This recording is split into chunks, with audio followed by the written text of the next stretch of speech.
This is Don't Panic, episode number 381, recorded March 11th, 2024. Hello, everybody. Welcome to this episode of Don't Panic, the technology podcast on gadgets, the internet, and you. I'm Sean Jennings, joined by two guys who sometimes confuse the running of the bulls with the running of the noses. It's Stan Miller and Colby Rabidou. Good evening, gentlemen. Good evening, Sean. Good evening from Sick Town. I didn't, we were talking about Dan being under the weather. I was under the weather this past week. And I didn't get to tell the story, but I was in Target. This was like 2 times ago when I was sick. I've been sick more this year than I have anyway. And I was in there and they had sore throat lollipops. And I was like, this is kind of cool. I'm like, all right. And I'm a sucker for trying something new I see at the store, which fails more often than it succeeds. So I bought them and brought them home. What I didn't realize is they were for children, and they had a 4-child amount of sore throat medicine in them, which turns out is a very different amount. So they were basically just regular lollipops, and they were like organic, made from real fruit. They weren't even that good. They were like mediocre lollipops that didn't do anything. Because I looked at like whatever the milligrams of whatever was in it, and it was like 1 compared to like 100 on the adult. It wasn't even close. I was like, oh, so I should have read the label. Huge mistake. But that's a good idea for adults. If anyone wants to do the adult version of that, that would be great. Yeah, it's too bad. That reminds me of the time that we went, this was like 2013, 2014, before organic was as big of a thing as it is now. And we went to an organic cafe and they had organic, they had organic ketchup. But the other thing was it was banana ketchup. It was so bad. And it was like breakfast food. One of the things that you want with certain kinds of breakfast food is ketchup. It was terrible. But that's what I was reminded of. It's like sometimes it helps to not call a thing if it's nothing like that thing. Was the banana ketchup even red? In my memory it was. But maybe it wasn't, but in my memory it was. That's weird. Like, why call it ketchup at all? Why not just call it like banana sauce? Colby's banana sauce. Now on a shelf at your you know local what? grocery. That is here's the photo. That is what they call it. I'm pretty sure this was what they had. And it sure looks red to me. Banana ketchup. Although the picture calls it banana sauce. So that's true.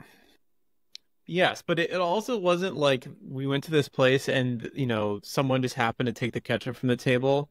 We asked and they're like, no, this is what we have for ketchup. It's this banana sauce. Did you know that there's a whole category of fruit ketchups? Fruit ketchup is composed primarily of fruit and is prepared with fruits such as apples, pears, peaches, currants, grapes, cranberries, cherries, and plums, among other. It's used in a condiment in the same manner as the more common tomato ketchup. It's also used as a spread, dipping sauce, marinade, topping, and base for salad dressings. It can be used to top beef and pork and various savory dishes such as meatloaf. So you're telling me that ketchup is like pickles? Like there's a default one, but there's also many more that we haven't, that we've been sliding this whole time? Okay, I have to send you the link to this. You gotta look at this picture of something that Wikipedia loving. What makes something a ketchup then? Well, this is a mushroom ketchup.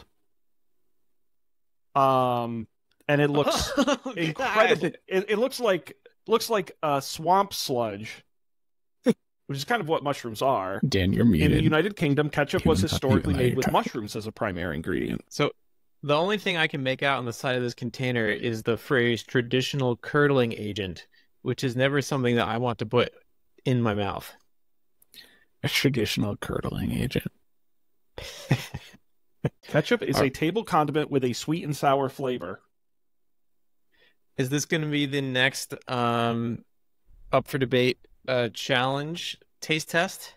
Right. Send us 25 different ketchups. Ketchup bracket. That sounds expensive, as tempting as it is. There's a whole, the article on just ketchup on Wikipedia is super long. like the history of the term ketchup, and yeah, Wow. absolutely wild. Wow, it is pretty long. And I do love me some ketchup. Absolutely. Speaking of ketchup, Go ahead, segue through that, Dan. we do they sometimes serve ketchup on airplanes? We were in the midst of our How Do We Travel Don't Panic podcast edition. Yes. What's the deal with this airline food? There Like we ketchup. go. What's That's the deal? segue. Serving ketchups on airplanes? I don't think I've ever had ketchup on an airplane. Me either, now that I'm thinking about it. Same. It's not. I wonder because if you've ever read those like food science articles around airline food, they have to like extra flavor to adjust for the pressure and oxygen differences and stuff. I wonder if ketchup just like tastes really bad on a plane. I don't know. Well, the other thing is ketchup goes on foods that have a contrasting texture typically, and burgers, right? Like those are and I guess eggs. I guess they serve eggs on planes. Maybe they should put ketchup. They should serve give people burgers ketchup on with the planes. If you go, but like not in like the main cabin. no, I don't think. no, certainly not. No, we barely get anything. We were going through our travel walkthrough, our tips and tricks and opinions. But before we got going, I wanted to tell you guys, you may have seen on the interwebs my experience coming home from Las Vegas on Breeze Airways. Was it a breeze? Not a breeze. It was a gale force wind that blew me straight into Jacksonville and wouldn't let me leave. So flying in was fine, but flying out, there were record high winds in Las Vegas, and what they did was they wheeled us out onto like the line waiting to take off, like on the tarmac. And then we sat there for an hour and a half, which is inconvenient on its own. But you know what planes sitting on a runway do in high winds? They bounce around a lot. So I spent an hour and a half just being jostled. And I never get motion sick. I was getting nauseous. And it's like one of the science thing that just like slightly agitates the little petri dish. It was like I felt like a science experiment. Like, how far can we push the human body type thing? And I was at my limit. We finally took off. So we were already behind. I had a layover in Jacksonville, but the way Breeze does it is because I was continuing on to Hartford, I didn't have to get off the plane. The idea was I sit on the plane, people getting off in Jacksonville get off, new people in Jacksonville get on to continue to Hartford. It makes a lot of sense when you think about it. However, we got there, and they said, we don't know what the problem is, so we're going to reboot the entire plane. That's what you want. They're like, it's all electrical now. You just reboot it. I said, okay. Try turning it off and back on again. But you all have to get off, because when we're rebooting, there's no lights, there's no safety equipment, everyone has to get off. Okay. It'll take 15 minutes. So we all get off, and time starts passing. And so they try rebooting it 3 different times.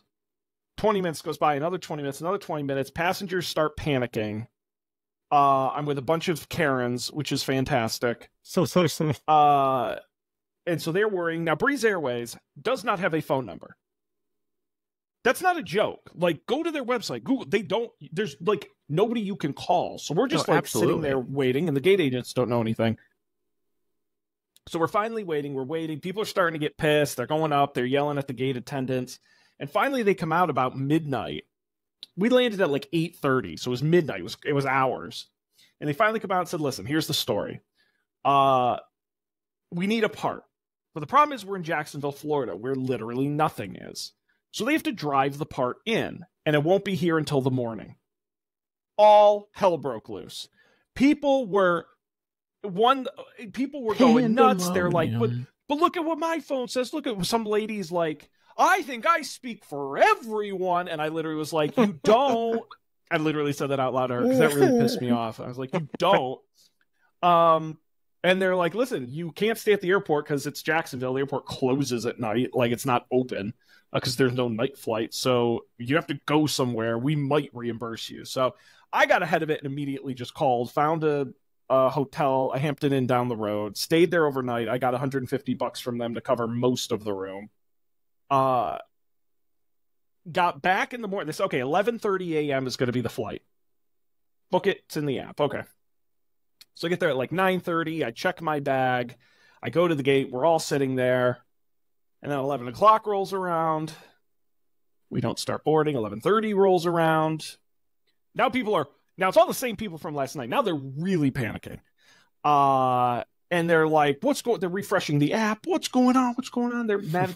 The gate attendant guy finally comes out and they said, listen, guys, I thought this plane was taking off at 11:30. I'm not bullshitting you. But it turns out the part isn't here and we're not going anywhere. And then I don't know when we're leaving. And again, some lady's like on the phone with the local news station, like trying to get a story written about how we're trapped at the airport. Like, people are panicking. And he's like, we literally don't know. We think the Breeze app refreshes. It says 6:30 p.m. departure. Everybody's freaking out, whispering, did you see 6:30? People are going nuts. I immediately turn, get on my phone, and I get the last seat on an American flight out at 2 p.m. And I say, good luck, Breeze people. I'm fucking out of here.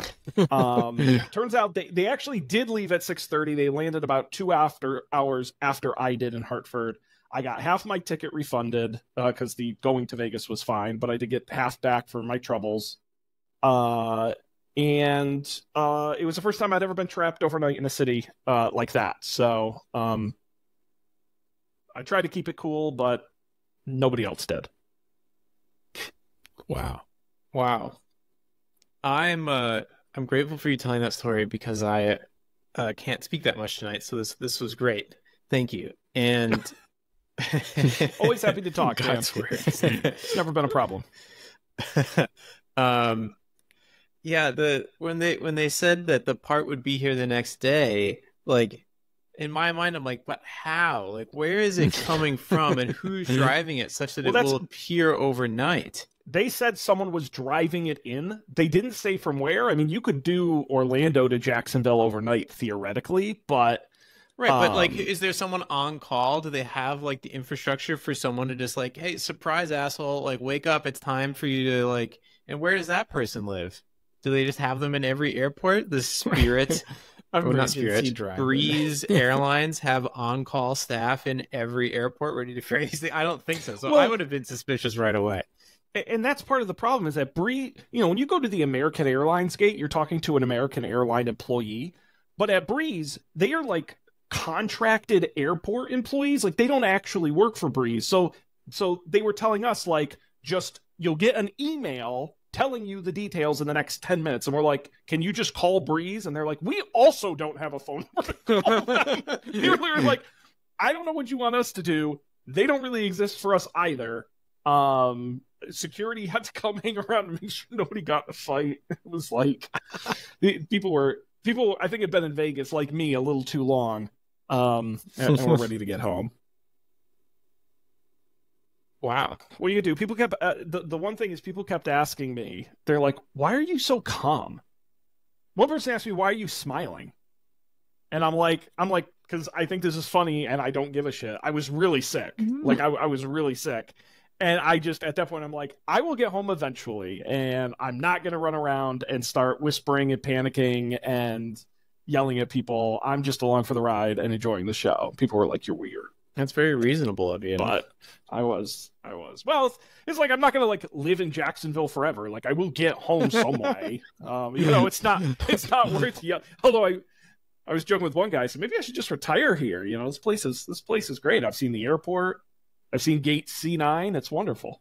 Maybe it was a sign. My dad retired too, so I should have crashed on his couch. What was I gonna say? Yeah, well, yeah, and you had the benefit that this was a work trip, so it's really, really not your problem. But with that context, how many screws do you have to sell next year to fly a real airline to Vegas? And I don't know if I don't know. Did I tell you my scheme? See, whenever I do schemes, it always backfires on me because the universe doesn't like me. So I had a scheme going with Breeze, which was, yes, Breeze is a discount airline. But what that means is you can book Breeze first class at the same price as main cabin on a real airline. You get the big cushy seats, you get early boarding, you get the checked bag for free, you get the better snacks.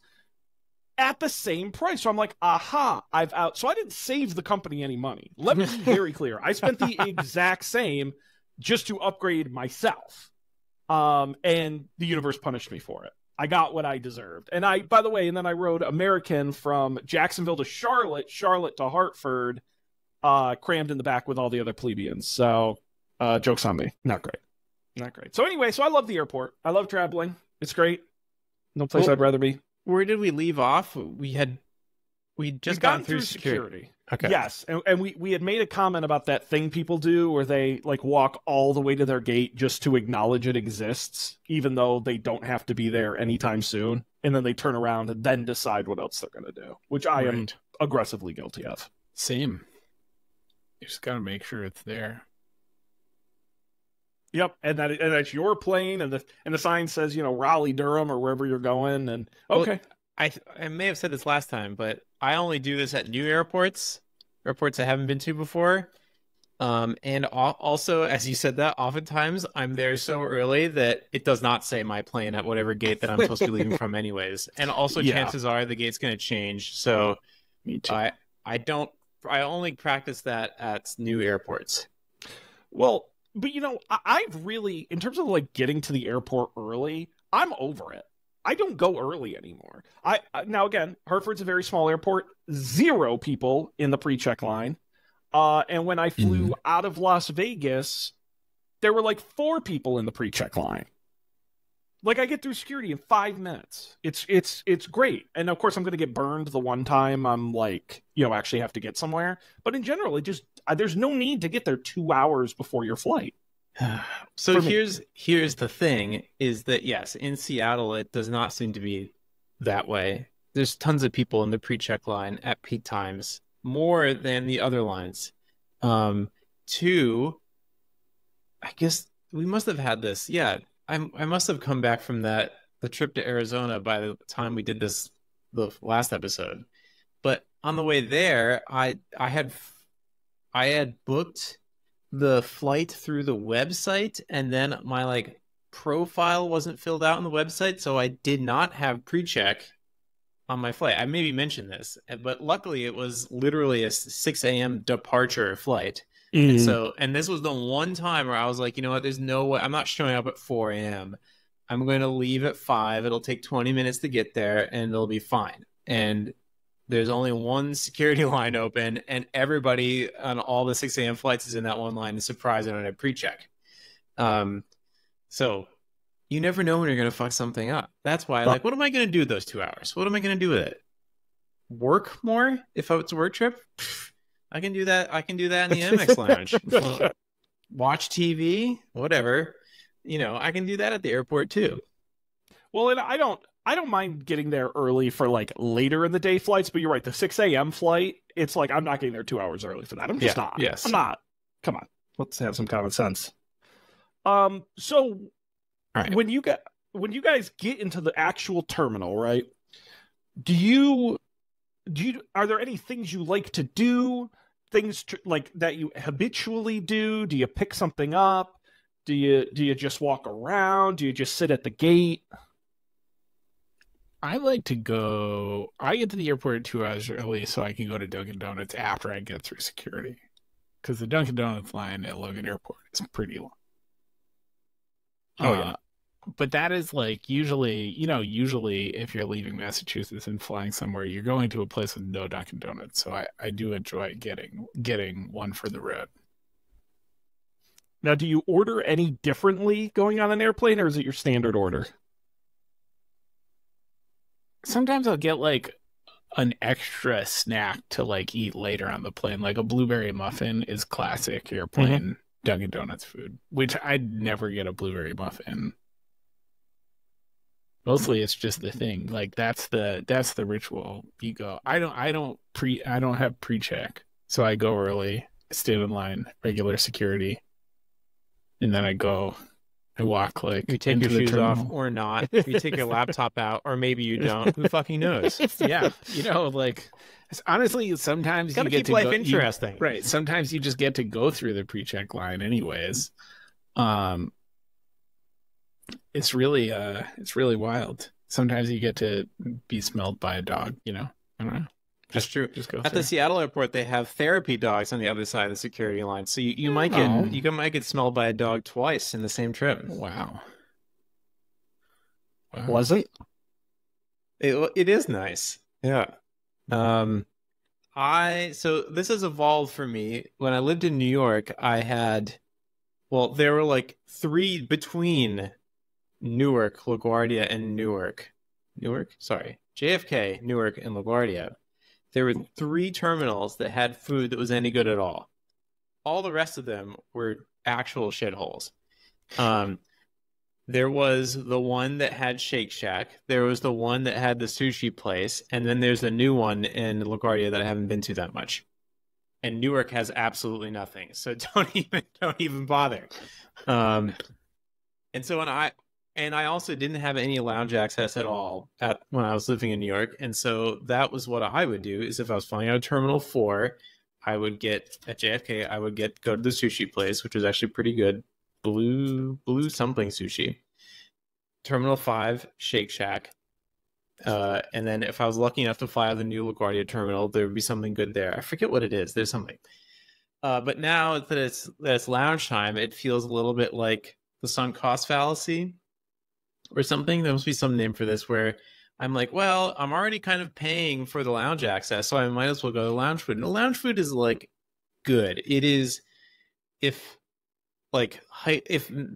elementary school cafeteria food is a 1 and 3-star Michelin restaurants are a 10, I think and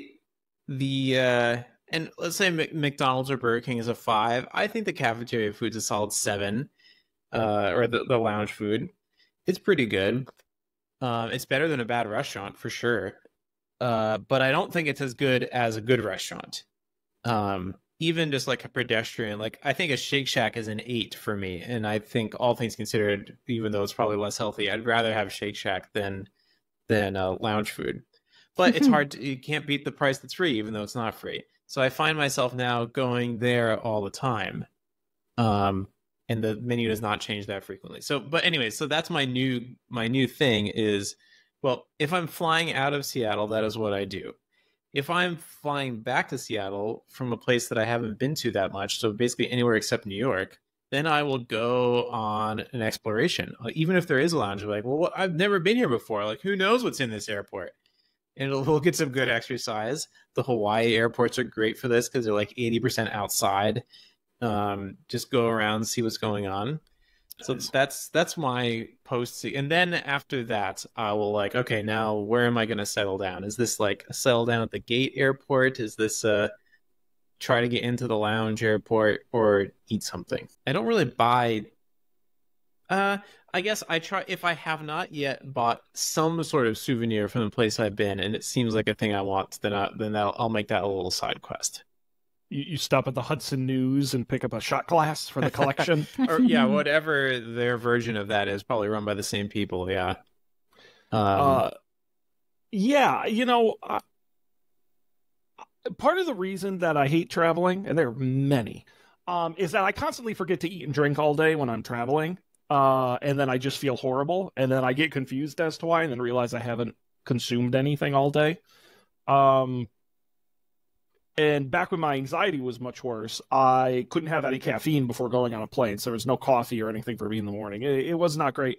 I will say, though, and I think, Dan, you brought up a good point, non-chain restaurants at airports, if I had to think of like the top 10 worst restaurants I've ever eaten at in my life, a good half of them are at airports. I have had meals at airport restaurants that are like ungodly. And it's baffling to me. And what's even worse is you're right.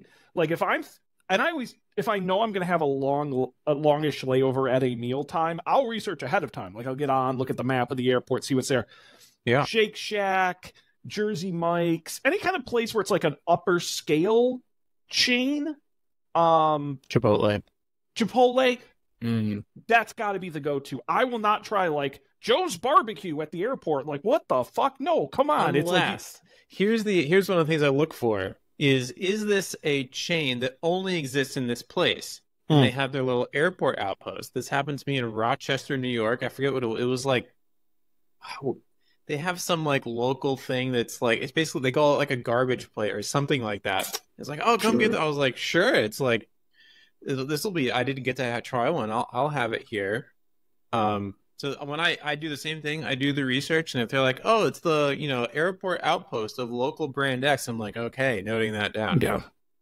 Yeah. No, you don't want like the Sodexo type restaurant where it's like a fake sounding, generic microwave food. There are definitely a lot of those. When I was in Charlotte a couple trips ago, I had looked up ahead of time. I had time to eat dinner there, and they have like a Chick-fil-A, which I should have just gone to that. But there's this pretty good restaurant that is like run by a local brewery. And you get the beer, you have the food, it's pretty good. The reviews were good. Okay, and it's like at gate E86. I'm like, all right. I didn't even look at a map. I said, I'll just follow the signs. And what I didn't realize is that it was, you ever go to an airport where they have like the main airport and then the part where all the small planes fly out of? Yes. Where you have to like walk down all these narrow walkways for miles. Yes. It was like the last restaurant I must have walked literally miles all the way out there, had just enough time to eat, get all the way back for my flight. And after that, I said, I'm gonna use the maps moving forward, because huge mistake. Yes. It was good though. It was good. It was tasty. Yep. The Seattle airport has this problem, except you have to get on a train, so you don't have to walk as far. But there's lots of surprise trains. I will give you a mini anecdote, but on my way coming into Las Vegas, I had a 6 a.m. departure, so I landed at like 9 a.m. It was way too early, and and there was a coffee, not a chain, but like a coffee thing next to the baggage claim, so I'm going to get a cup of coffee. And I ordered the coffee, and I'm waiting, and the guy who ordered in front of me was also waiting, and the lady came over, hands him the cup, and says, "Here's your coffee." And he goes, I'm sorry, I don't mean to complain, but this is a medium. I ordered a large." She goes, "Oh, okay." I'd never seen this before. She turns around, grabs a large cup, pours the medium coffee into the large cup, puts a lid on it, and hands him the same coffee. It just with the deadest straight face, I've like just didn't give a shit. And I laughed so hard. And the guy he just took it and left. Like he had no response. He's like, "You want large? There's your large." And I'm like, oh my God, I'm in Las Vegas, aren't I? So do you have certain types of food that or drinks that you prefer, and do you have any that you avoid? In an airport. Before taking off? I don't really eat at airports. That's kind of the problem. If I do eat, like I said, oh, you know what? I trail mix. I will say, if I'm running really quick or it's not a meal time, I'll go to like a Starbucks. I will get a cup of coffee and a thing of trail mix. And that will sustain me for a little bit of time. I don't like going to like the Hudson News or the CNBC store or whatever, because it's just a lot of junk and a lot of sugar, which will kind of mess with me as I'm going through various altitudes. But usually something kind of salty and heavy like that. What about you, Colby? I don't have a very intense snack plan, usually. Sometimes I'll get like a yogurt or hummus. I like to get, they usually have those little like hummus and pretzels or something. I feel like that tastes pretty good on the plane. So healthy. Yeah, I don't know. I feel like I walk through the snack store and nothing speaks to me usually. I had the woman who sat next to me on one of my flights brought a Papa John's pizza to eat on the plane. Apparently there's one in the airport somewhere, but it was a little too big to be a personal pizza, and she fucking had the box on her lap and she ate the whole damn pizza, which I try not to judge people eating on planes, but at the same time, a whole pizza was kind of a stretch. I was going to say, where did she stow that for takeoff and landing? She crammed it under her seat. She had pretty much consumed all of it by the time we took off. Like the second her ass was in the chair, she was eating the pizza. And so by the time we took off, she was done. And yeah, that box went under the seat in front of her. Now, Colby, do you eat meals at airports? You're going to sit down at a table and eat something? I will if time allows. I feel like you might as well. But I mean, I think it is what you guys were saying is true. It's like some of the worst food a person can consume. It's like Any sports food. bar at an airport is going to be terrible. So bad. So bad. I feel like I often end up eating breakfast at the airport, whether it's Dunkin' Donuts or like, you know, just like sort of like breakfast food at whatever. That reminds me, that is, I will get to the, I don't know if they still have it, but for a while, Shake Shack was doing like experimental breakfast sandwiches, and you could get those at the airport, and that was what I would always get if I went to the Shake Shack Terminal 5, if I remember correctly.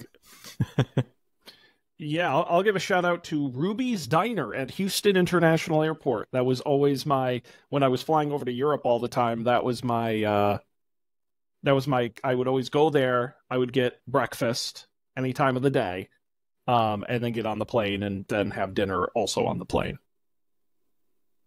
Nice. All right. What happens next? What happens? Lining up. I guess lining up. The boarding process. Yeah. Now, are you guys, because I know people who go both ways. Given the choice, do you like to board early so you can get on the plane, or would you rather hang out in the airport and say, I'm just going to get on the plane when I get on the plane? It depends. I have a very sophisticated algorithm for this. Oh, boy. Is my trip being paid for by someone else, or is it the case that I have a free check bag because of something? Like Lena used to have Delta status, so you get a free check bag. If so, that bag is getting checked. I don't give a shit when I get on the plane.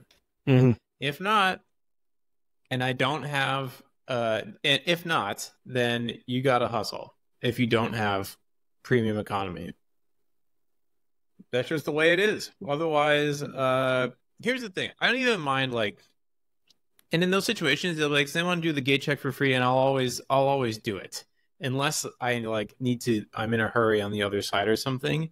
But the thing I just want to avoid, it's not so much like having to check my bag. That's not the worst fate in the world. The worst fate in the world, as far as I can tell, is getting from wherever the hell you are in the back of the plane to the front of the plane so that you can hand over your bag so that it can be checked, because whoopsie doopsie, it turns out it doesn't fit in the plane.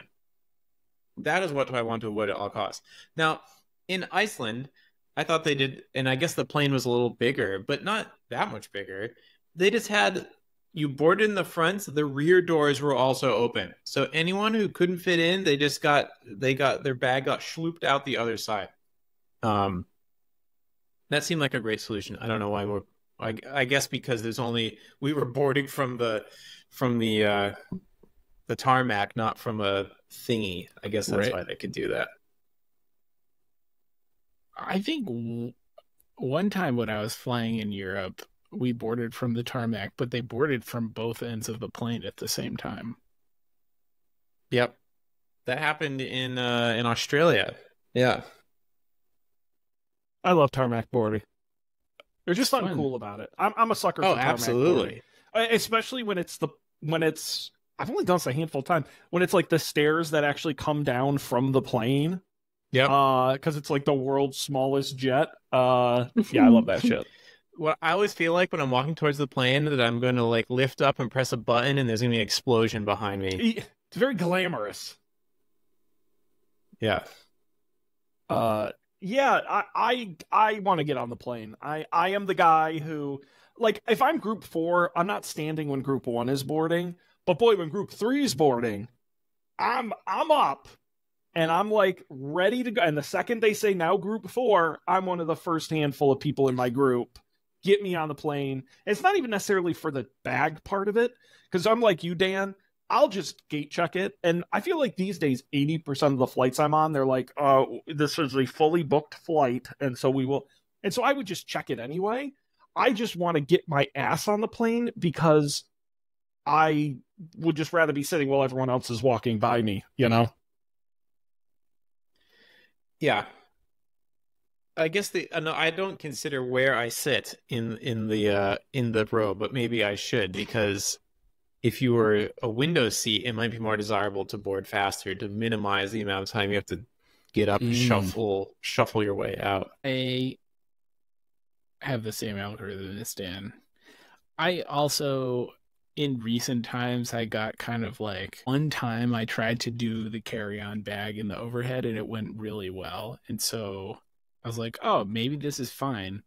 And I've subsequently done it like 4 times. And, you know, one time it was fine. And the other times I got like gauge checked or whatever. It was horrible. I think I guess my point is, I think I'd like to reinstate my always check the bag and don't care. Don't care. I don't think there's anything I would ever fly to where I'm going to be on such a tight schedule that I can't wait for my bag to show up at the baggage claim. That's how I feel. Yeah. To be honest, I just never. I'm also super. I think we talked about this in the last episode in terms of buying a ticket. I'm super aggressive about what seat I get on the plane. Like every week, I'll check if new seats have opened, or I'll pay the $10 to get a better seat. And so I'm never sitting farther back than like row 20. So I'm usually in an early boarding group anyway. I know. I'm really aggressive about it. The other thing is, I think, because 90+% of my travels for work, when we book through our corporate booking system, I think by default, we're automatically put in like the best main cabin group. So I very, very rarely avoided anything less than that. Nice. Corporate booking system. I remember the corporate booking systems when I used to work at real companies. Those are good fun. Times. Well, another example, which, by the way, Breeze Airways, not in the corporate booking system. I went outside the system. Again, lesson not learned. Because if I had been in the system, there's an 800 number to call when you're stranded places, and they help you get to where you need to go. Man. Couldn't do that. I know. I did this to myself. Next time you apply for a job, you can put out-of-the-box thinking and, cutting through red tape as some of your skills. Critical problem solver. Yeah.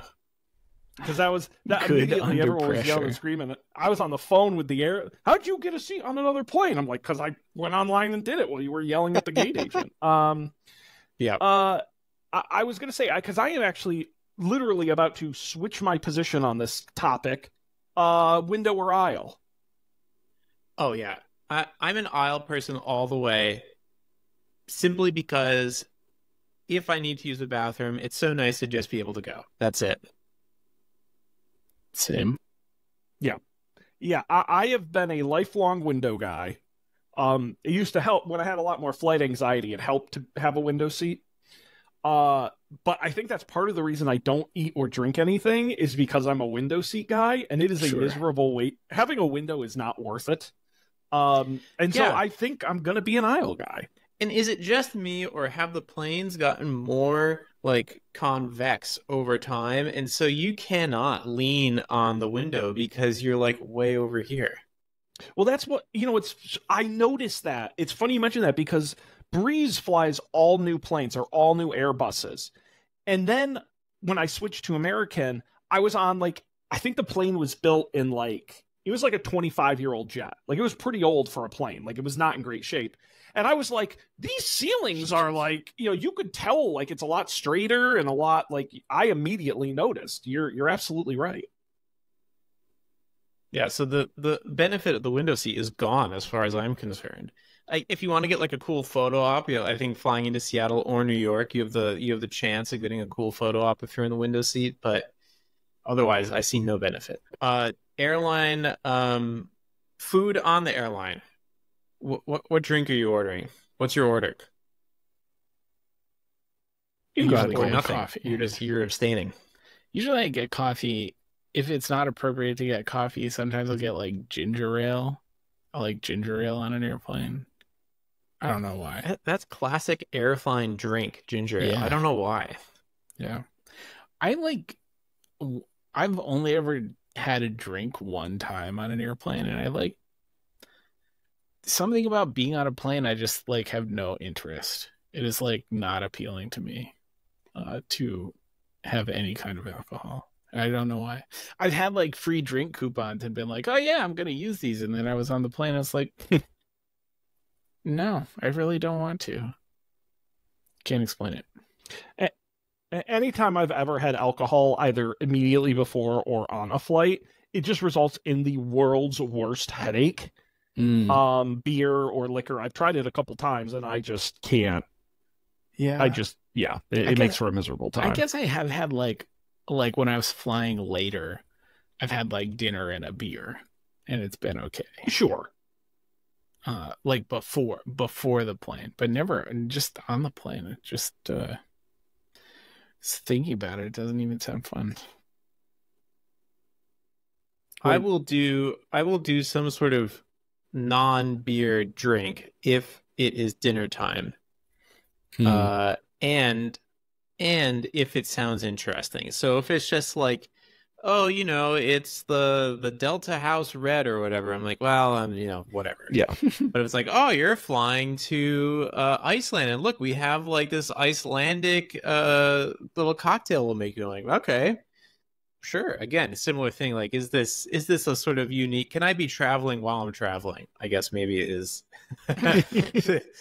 A lot of the strategy at the airport and the plane. I'm like, what kind of new experience? Is there a new experience I could just choose to have right now? If so, I will choose to have it. Yeah, I've actually changed. I used to be kind of a ginger ale or a Coke. Now I've actually gone to like they have the cranberry cocktail with no alcohol is really nice because it's a little thick. It's got a little sugar to it. Coffee in the morning, definitely. And here's my thing about the coffee though, is if I am working on an airplane, which happens more and more as I'm traveling more and more for work, having the coffee is extremely inconvenient because you can't have the tray table down and the laptop, and there's so little margin for error along the edges, and the coffee is so goddamn hot, and there's no lid on it that that's always freaked me out. Whereas like a Coke feels like, worst case, I destroy my laptop, and again, it's not even mine, so whatever, who cares? But spilling it on my lap, however many tens of thousands of feet up in the air, that doesn't sound like fun. Although I will say, I don't like full cans. Airlines that give you the full can versus pour half of it in the glass and then hand you the glass, the full can is too. I don't drink a full can of soda at home. Airlines give you a full can? Some do. Some wow. do. I mean, listen, I fly first class on Breeze. Okay, I get the whole can. No, I have been on some Deltas and Americans where they've given you the whole can. So, real quick, does the first class in Breeze have like its own brand name, like the Delta one, or what do they call it? Well, first of all, the level it goes nice, nicer, nicest. Okay, but the nicest, it's Breeze Ascent. It's very swanky. The chairs have little footrests that come up under them, and you can just it's wonderful. It's a great. Wow. Listen, other than the fact that the plane didn't work, it was a great experience. Okay, I would recommend. And if I'm not doing alcohol, I will do. This will be like one of the occasions I do a full Coke. No, none of that diet bullshit. I will do a full straight up Coke. So I guess actually I have three phases: coffee in the morning, Coke if it's not dinner time and it's not morning. If it's dinner time and there's an interesting beverage, I will have an alcohol. Nice. Now, when it comes to the snacks on the plane, I think there are definitely tiers to what is offered. Mm-hmm. I'll rattle off some quick opinions and you guys jump in here. Pretzels, good. Fine. Biscoff cookies, good. A little overrated. I think better than pretzels. It's like I would agree. It's a somewhat unique snack. They are not otherwise offered to you in other parts of your life. Like I don't show up to many of these things, but you don't show up in like a lunch meeting and there's a bunch of Biscoff cookies on a tray. That just doesn't happen. So it's at least novel, and that gets a lot of points in my book. I do miss. Was it what airline? It was American or Delta used to do Stroop waffles. Really? Yeah. Yes. There was like a year or two where they did Stroop waffles, and those are really good on an airplane. So wow. I do miss those. Go well with coffee. Mm-hmm. Yeah, just a nice little treat. What else do they have for snacks on? And then you can get to like, JetBlue does the nicer. You got your chips. I feel like sun chips are often on airplanes, but not usually potato chips. Yeah, I think my Breeze flight had had potato chips. I'm trying to think of other times I've flown. But yeah, it's like pita chips or like the blue chip, the blue tortilla chips. Right. I like those Granola popcorn bar, chips. I think is solid. Granola bar, sure. It's pretty standard. Do you ever have the On popcorn Breeze, chips? they gave me popcorn chips or popcorn. I've never had actual popcorn on a plane, I don't think. But those like popcorn. Not that I know either. Yeah. I've been offered bagged popcorn before, like prepackaged Smart Food style. Nice. But also Breeze, they had peanut M&Ms, which I'm like, that's a nice airplane snack. Like, it's never candy. It's always kind of the saltier kind of snacks, and never anything sweet. I'm like, this is nice. What else? Do you like the classic peanuts or whatever? I feel like those aren't very Almonds. common. Almonds are good. Nuts. I've done almonds, but I don't know the last time I saw any other kind of nut. Trail mix would be good. I've never seen it, but I would like them to offer trail mix. Yeah, I'm scrolling through all the mini braided pretzels. That seems like a popular one amongst all the airlines. Mm-hmm. Biscoff cookies. Yeah. Now, while you're looking through that list, I will ask, do you guys ever... I did this on my Breeze flight because they had really, really good quality snacks in like big bags. I asked for 2 snacks and I felt like a naughty boy. I said, excuse me, miss, I hate to do this. Could I have 2 snacks? She was like, yeah, I don't. Sure, take whatever you want. So, do you guys ever ask for 2? No, and I feel like, again, that's like a post-COVID thing, like speeding 35 miles over the speed limit, where like suddenly I started flying and everyone was like, because I don't remember which airline it is, but some of the airlines, they offer you the little basket, and so people just started taking multiple ones. Yeah. And I was like, I didn't know that was an option. And now I've heard people asking for multiple ones too. And I don't remember that happening in 2014. I don't do it every time, but I did it before the pandemic and did not get kicked off the plane. See, I remember, I think it was JetBlue because I used to fly JetBlue from like back and forth from California. So I remember it like they would tell you could have 2 if you wanted. Like that was like, I feel like that was like advertised as like you can have as many snacks as you want. Like the flight attendant would say like, yeah, you want something else too? It would be weird. But I never take 2 because I'm not in. Shame. That's usually my second flight of the day when I haven't eaten anything all day, and the only difference between me like eating then and then getting home 5 hours after that, having not eaten, is like 1 extra bag of pretzels. So I'm like, can I please have 2 or I'll die? It makes sense. I've never asked for 2, but I guess I should. Gotta get my money's worth. Now, do you think, because I think snacks, it's reasonable. Do you think if you asked for 2 cans of Coke, you think they'd give it to you? I don't think they would. This is another question I have is, what is the etiquette on asking for more drinks after the drink service? Because this is another thing I've seen people start to do recently is they'll press the little flight attendant button, which I always thought was for like emergencies, and be like, "Oh, hey, I'd like another rum and Coke, please." And I'm like, what? I didn't realize that was an option. Yeah, it is an option. I feel like, yeah, you don't see that too often. I mean, have either of you ever pressed the flight attendant button? No. I think I do have a memory of doing it once. Maybe my like seat TV was broken or something. Oh, you know what it was? I couldn't figure out how to adjust the seat, and it wasn't all the way up. That's what it was. I've never pushed a button, but I have, like, as they walk by, excuse me, you know, give them one of those. Would you mind? Could I just have a little thing of water? Just a little bit. I'm like, so I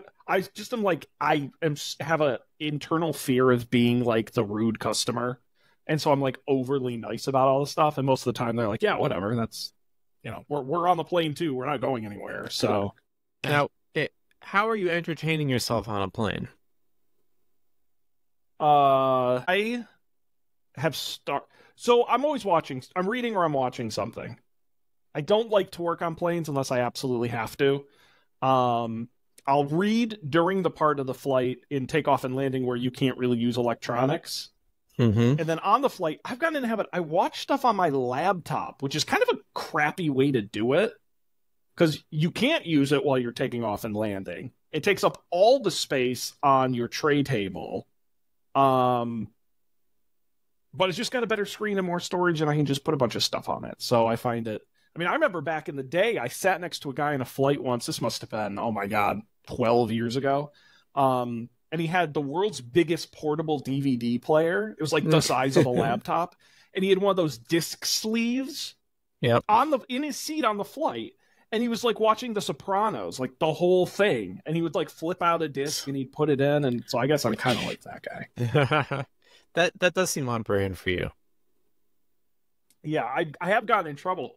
I don't do it anymore, but there was where I would like watch HBO shows on planes and there'd be nudity, and I'd like forget. And so I just take the laptop and kind of turn the screen and be like, oh fuck, someone's gonna see some naked people. Yeah, I don't know. What do you guys do? I always want to work on a plane because I figure I might as well. Like I'm trapped and there's no internet, but it never really works.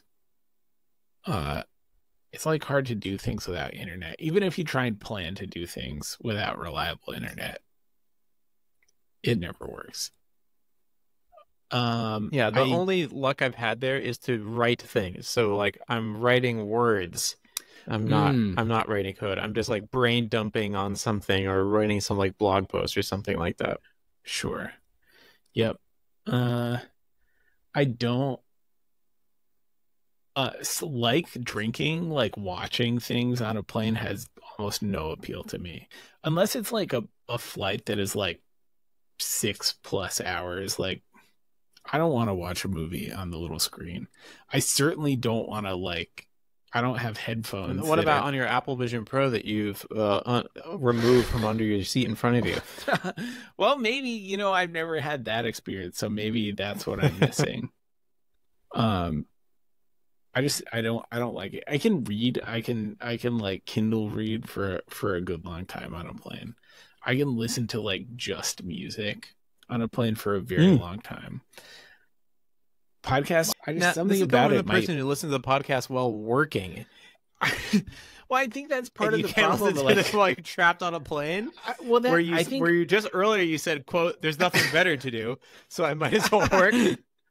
Well, I think that's part of the problem is like I like to listen to podcasts while I'm doing something else, and on a plane you're not doing something else, and podcasts are not entertaining enough to be your sole focus of attention.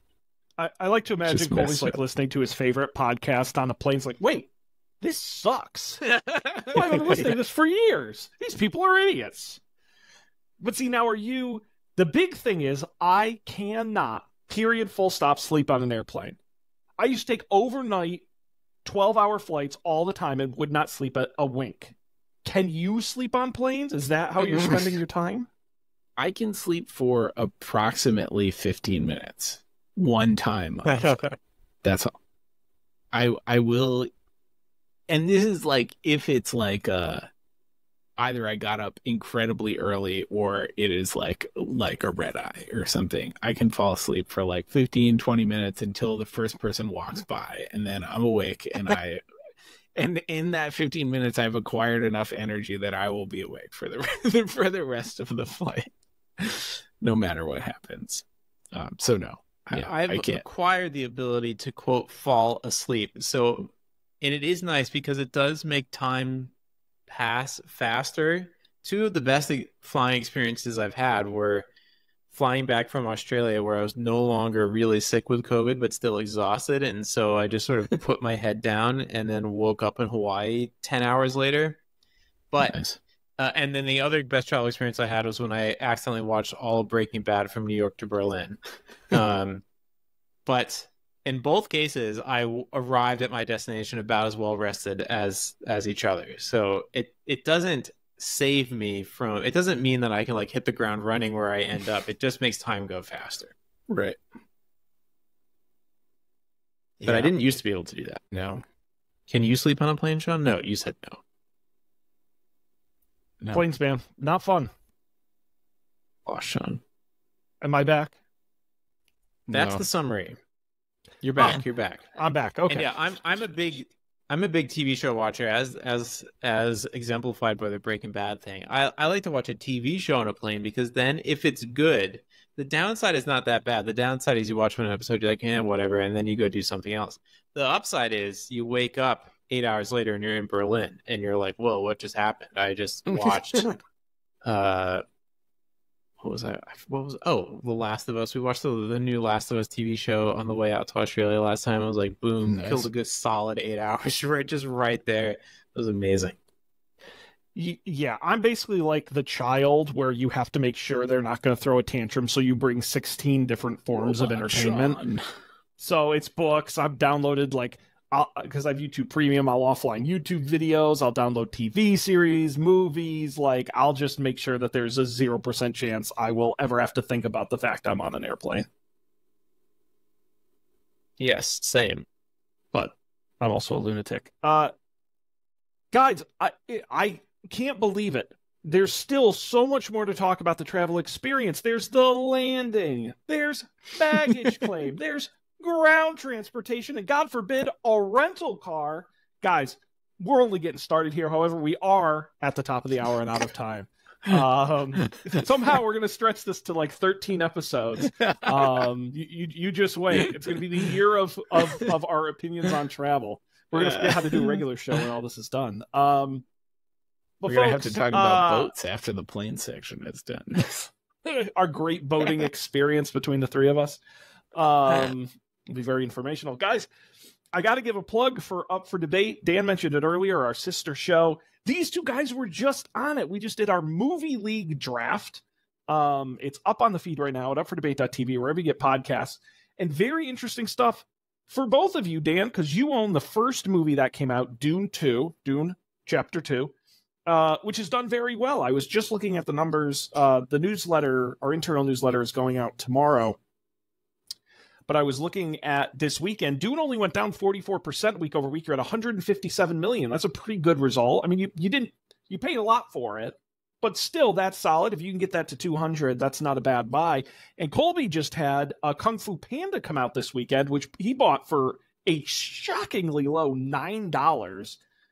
And it opened to nearly 60 million, which is better than Kung Fu Panda 3. I mean, I got to say, you want to talk about a value buy. It's a great start. The question is how it'll do over the next couple of weeks, folks. Listen to that episode. You can hear about all the movies everybody drafted over at upfordebate.tv. And, of course, our website is don'tpanic.io. All the episodes are there, including last week's episode on travel if you missed it. Hear more of our opinions. Subscribe wherever you get those podcasts with the video version on YouTube. And, of course, you get a hold of us, don'tpanicshow@gmail.com. We're going to wrap it up here, but do not fret. We're going to be back next time with more travel opinions and fun time with these gents. On behalf of Colby and Dan, I'm Sean. We appreciate you being here. We're going to see you next time for another edition of Don't Panic.